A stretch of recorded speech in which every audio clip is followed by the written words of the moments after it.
So hey guys, welcome back to my YouTube channel. Today we are going to discuss a new topic which is metric size bolts.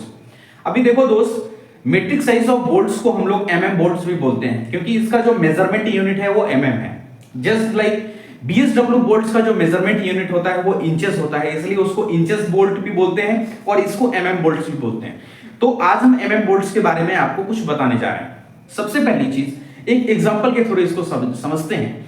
Suppose that एक example दिया हुआ है M30 into 1.5 into 100 mm. ठीक है, mm क्यों? पहले मैं बोला कि ये मीट्रिक साइज बोल्ट्स है. तो m क्या डिनोट करता है? ये हमारा डिनोट करता है कि ये है बोल्ट है मीट्रिक साइज बोल्ट्स है. ठीक है, देन 30 हमारा जो डिनोट कर रहा है वो डायामीटर ऑफ बोल्ट डिनोट कर रहा है व्हिच इज 30 mm. ठीक है, देन हम बात करते हैं 1.5 जो है वो शो करता है पिच ऑफ द बोल्ट्स. भाई ये पिच ऑफ द बोल्ट क्या होता है?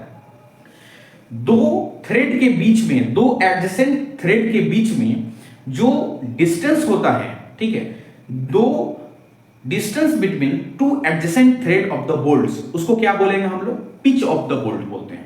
तो 1.5 mm जो है ये हमारा बोल्ट का पिच है. समझ में आ गया? अभी जब हम पिच की बात कर रहे हैं तो मेजरमेंट जनरली जो है हमारे पास 3 टाइप ऑफ पिच होते हैं, जिसमें सबसे फर्स्ट है हमारा स्टैंडर्ड पिच जिसका वैल्यू जो है 1.75 होता है. ठीक है, देन हमारे पास फाइन पिच है. फाइन पिच जो है 1.5 mm होता है, 1.5 mm. ठीक है, और एक्स्ट्रा फाइन पिच है वो है 1.25 mm. तो पिच आप समझ गए कि दो एडजेसेंट थ्रेड के बीच का जो डिस्टेंस है उसको हम लोग पिच बोलते हैं, पिच ऑफ द बोल्ट बोलते हैं. नॉर्मली 3 टाइप का पिच होता है हमारा, ये भी समझ गया, स्टैंडर्ड, फाइन और एक्स्ट्रा फाइन. ठीक है, अभी हम बात करते हैं 100 की. 100 क्या है? हमारा लेंथ ऑफ द बोल्ट है. लेंथ ऑफ द बोल्ट कहां से मेजर करते हैं हम लोग? बॉटम ऑफ बोल्ट से मेजरमेंट करते हैं और हेक्सागोनल हेड के जस्ट नीचे तक उसका मेजरमेंट जो होगा उसको हम लोग बोलेंगे लेंथ ऑफ द बोल्ट. समझ में आ गया?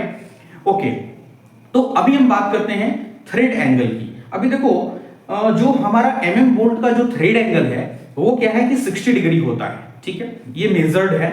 ये हमारा mm बोल्ट की अगर डेप्थ की बात करें तो 0.54 ऑफ पिच जो है उसका डेप्थ होगा हमारा बोल्ट का. ठीक है, ये थ्योरेटिकली वैल्यू मैं आपको एक्सप्लेन कर रहा हूं. समझ में आ रहा है?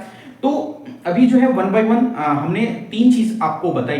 एक एग्जांपल के थ्रू समझाया, पिच बोला, थ्रेड एंगल समझाया, डेप्थ समझाया. ठीक है, अभी देखो इसका रिप्रेजेंटेशन जो है जनरली क्या होता है? M30, M12, M22. ठीक है, इस तरीके से हमारा जो है मेजरमेंट होगा. M24, M27, ऐसा M33, ऐसा करके इसका मेजरमेंट होगा. अभी इस वीडियो में इतना ही.